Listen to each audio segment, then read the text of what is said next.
welcome back, everyone. We got a CGP Grey video called The Rules for Rulers. I've had this in my watch later for about a year now. For about a year now. This channel's not even a year old. So, math. Let's jump right in. Do you want to rule? Do you see the problems in your country and know how to fix them? If only you had the power to do so. Well, you've come to the right place. But before we begin this lesson in political power, ask yourself, why don't rulers see as clearly as you? Maybe they do, but they're bogged down by bureaucracy.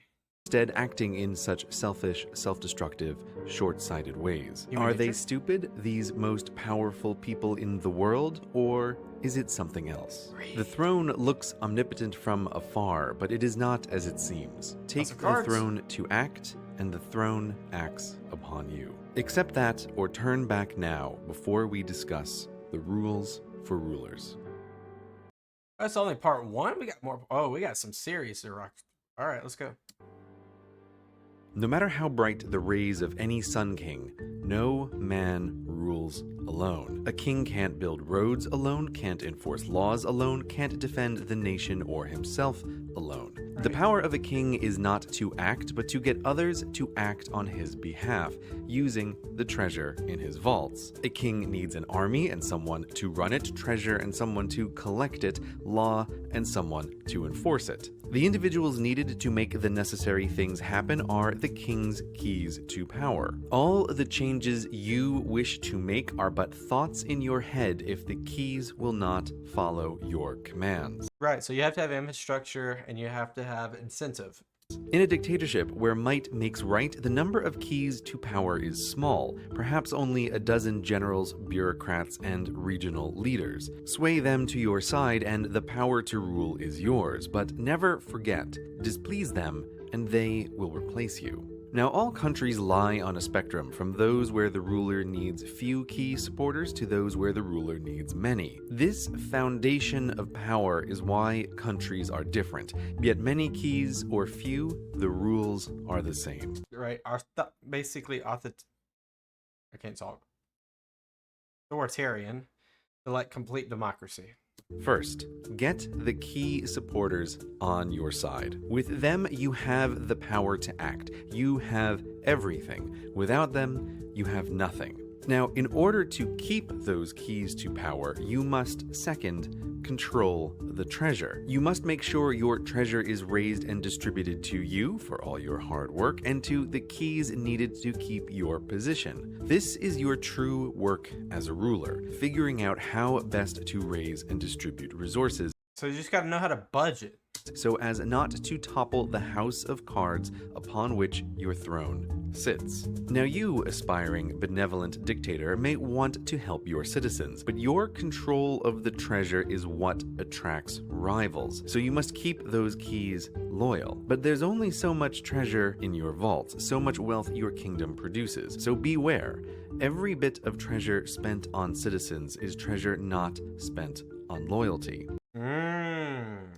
Thus, doing the right thing, spending the wealth of the nation on the citizens of the nation, hands a tool of power acquisition to your rivals. Treasure poured into roads and universities and hospitals is treasure a rival can promise to key supporters if only they switch sides. Benevolent dictators can spend their take on the citizens, but the keys must get their rewards, for even if you have gathered the most loyal, angelic supporters, they have the same problem as you, just one level down. Being there's a pyramid.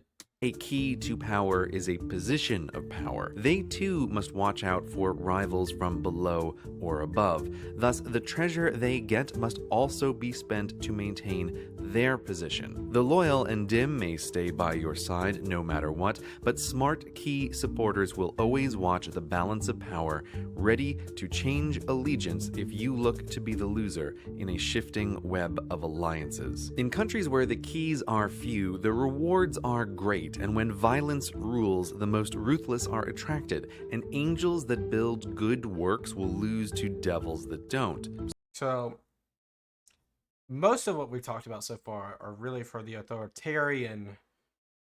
I mean, I guess the series is around dictatorships anyway. But very much authoritarian leaders and or those nations, and why those nations and leaders are in like a feedback loop. So buy all the loyalty you can, because loyalty in dictatorial organizations of all kinds is everything, for the ruler anyway. Thus, the dictatorship exposed, a king who needs his court to raise the treasure to keep the court loyal and keep raising the treasure. This is the self-sustaining core of power. All outside is secondary. Now, a king with many key supporters has real problems. Not just their expense, but also their competing needs and rivalries are difficult to balance. The more complicated the social and financial web between them all, the more able a rival is to sway a critical mass. The more key supporters a ruler has on average, the shorter their reign. Which brings us to the third rule for rulers: minimize key supporters. Minimize key supporters. Okay. If a key in your court becomes unnecessary, his skills no longer required, you must kick him out. After a successful coup, the new dictator will purge some of those who helped him come to power while working with the underlings of the previous dictator, which from the outside seems a terrible idea. Why abandon your fellow revolutionaries? Are the old dictator's supporters not a danger? But the keys necessary to gain power are not the same as those needed to keep it. Makes sense. Different skill sets.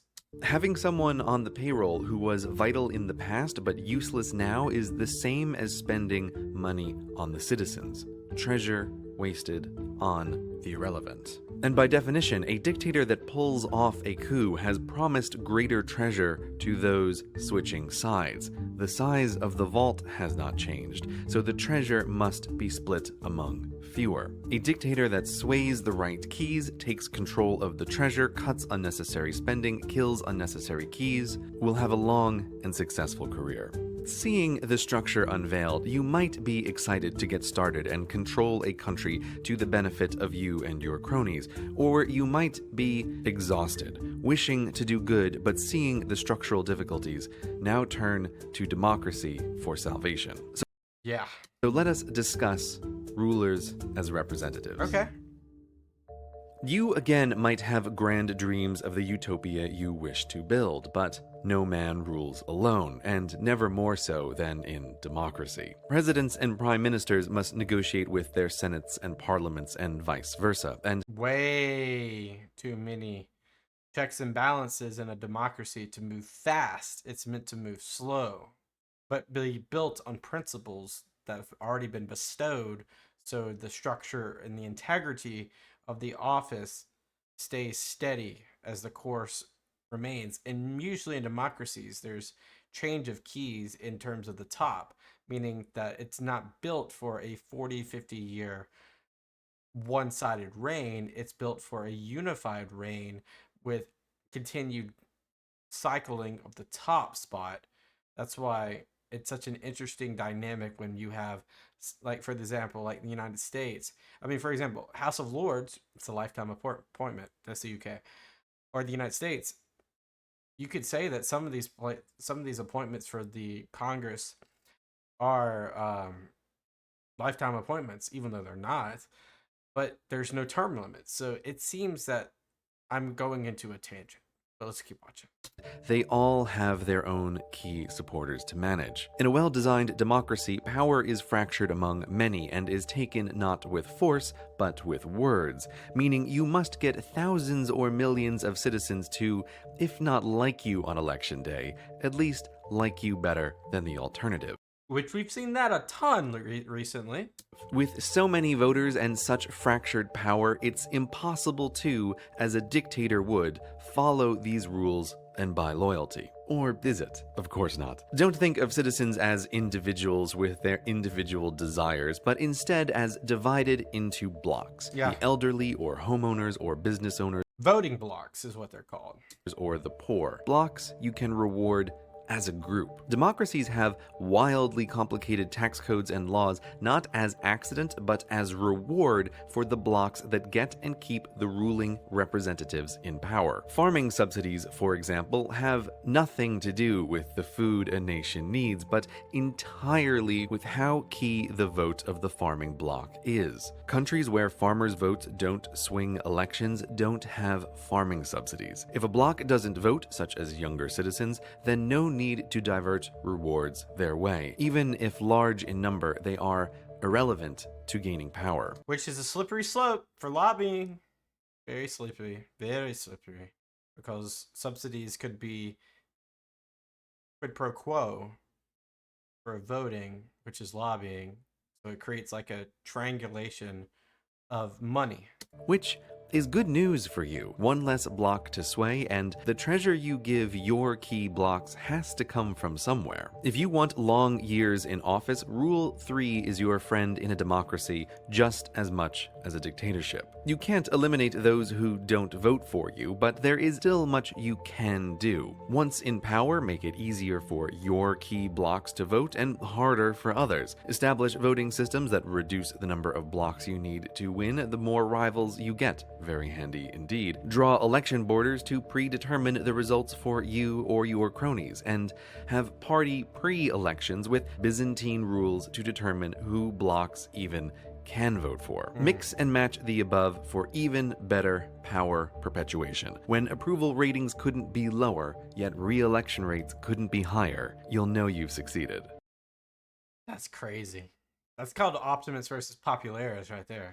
Now, enough with thinking about the citizens. Even in a democracy, there still are very influential individual key supporters you need on your side, because their money or influence or favors keeps you in power. While you can't just promise to give them treasure directly, as a dictator would, you can create loopholes for their investments, pass laws that they've written, or print get-out-of-jail-free cards for their actions. Not a wheelbarrow of gold to the door, but contracts for their business. You as a ruler do have roads to build, or computers to maintain, or buildings to reconstruct. No man rules alone, after all. Or you could take the moral path and ignore the big keys, but you'll fight against.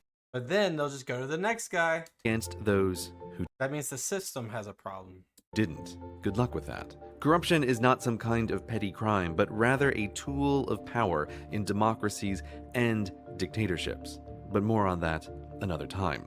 So accept the favors, sway the key blocks, and you will get into power, ruling with actions that look contradictory and stupid to those who don't understand the game, privately helping a powerful industry you publicly denounced, or passing laws that hurt a bloc that voted for you. But your job isn't to have a consistent, understandable ruling policy, but to balance the interests of your keys to power, big and small. That is how you stay in office. Now, with all this headache of being a representative, you may wonder, looking at Rule 3, why couldn't you skip all this block building, favor trading nonsense and just bribe the army to take power? We must finally turn to taxes and revolts. You must understand Rule 2 and how the treasure is raised and used to hold a country together. If we graph the tax rate of countries versus the number of key supporters the ruler needs, there's a clear relationship. More democracy, lower taxes. If you're sitting comfortably in a cushy democracy, you may scoff at this, but your fellow citizens who don't earn enough don't pay income taxes and get rebates, bringing the average tax rate down. In dictatorships, this doesn't happen. Dictatorships often forego tax paperwork in favor of just taking wealth directly. It's common for the dictator to force farmers to sell their produce to him for little, then turn around and sell it on the open market, pocketing the difference at an unthinkably high equivalent tax rate. And there's too many examples to count. So taxes in democracies are low in comparison to dictatorships. But why do representatives lower their take? Well, cutting taxes is a crowd pleaser. Dictators have no need to please the crowds and thus can take a large percentage from their poor citizens to pay key supporters. But representatives in a democracy can take a smaller percentage from each to pay their key supporters because their educated, freer citizens are more productive. productive than peasants. For rulers in a democracy, the more productivity, the better, which is why they build universities and hospitals and roads and grant freedoms, not just out of the goodness of their hearts, but because it increases citizen productiveness, which increases treasure for the ruler and their key supporters, even Basically, in like a Western side of things, it increases your GDP, and then it builds your ability to have leverage in wealth because of that GDP, because of borrowing money, because of political, diplomatic solutions of that wealth.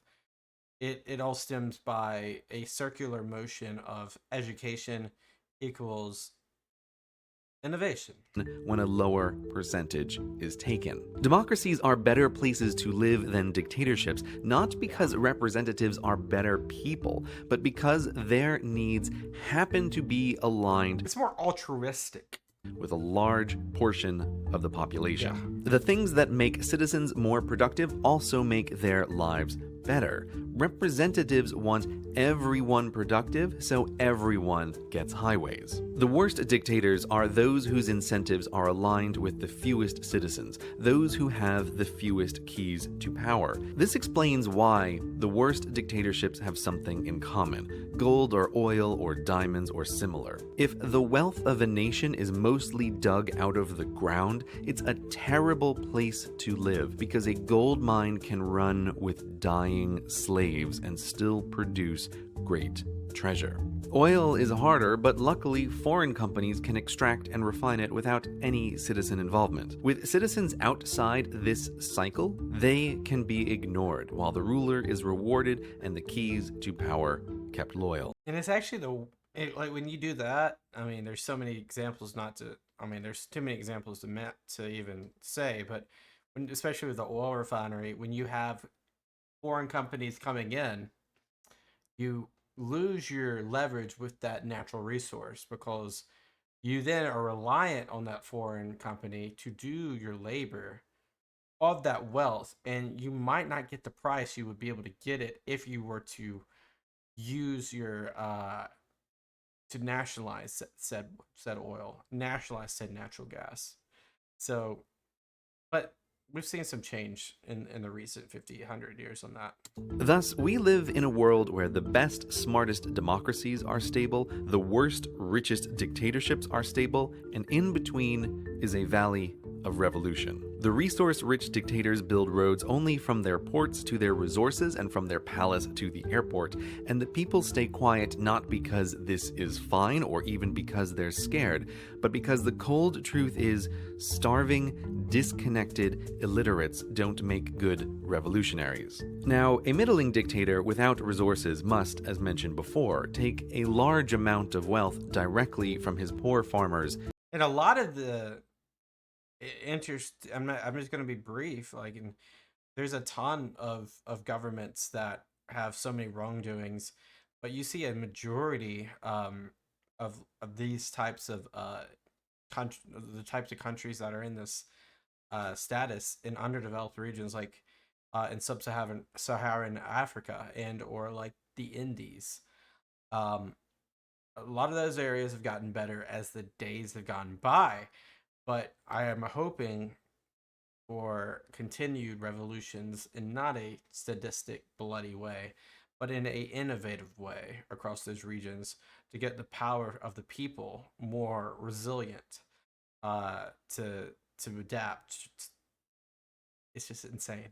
And factory workers. Thus, two roads won't do, and so he must maintain some minimums of life for the citizens. But keeping the workforce somewhat connected and somewhat educated and somewhat healthy makes them more able to revolt. Now understand, the romantic image of the people storming the gates and overthrowing their dictator is mostly a fantasy. If you run a middling dictatorship, the people... Unless you talk about, well, that's happened several times. Winter Palace, Basilica, come on. People only storm the palace when the army lets them to remove you because you lost control over your keys and are being That's fair. replaced. This is why, after popular revolts in middling dictatorships, the new ruler is often the same as the old, if not worse. The people didn't replace the king, the court replaced the king, using the people's protest they let happen to do it.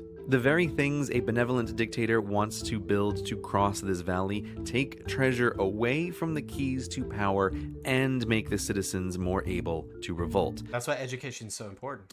Often ending in a stronger ruler, less likely to build bridges and more loyal to his keys. On the other side, the best democracies are stable, not just because the large number of keys and their competing desires makes dictatorial revolt near impossible to organize, but also because the revolt would destroy the very wealth it intended to capture, the high productivity of the citizens. Plus, those helping the would-be dictator in a democracy know he plans to cull key supporters once in power.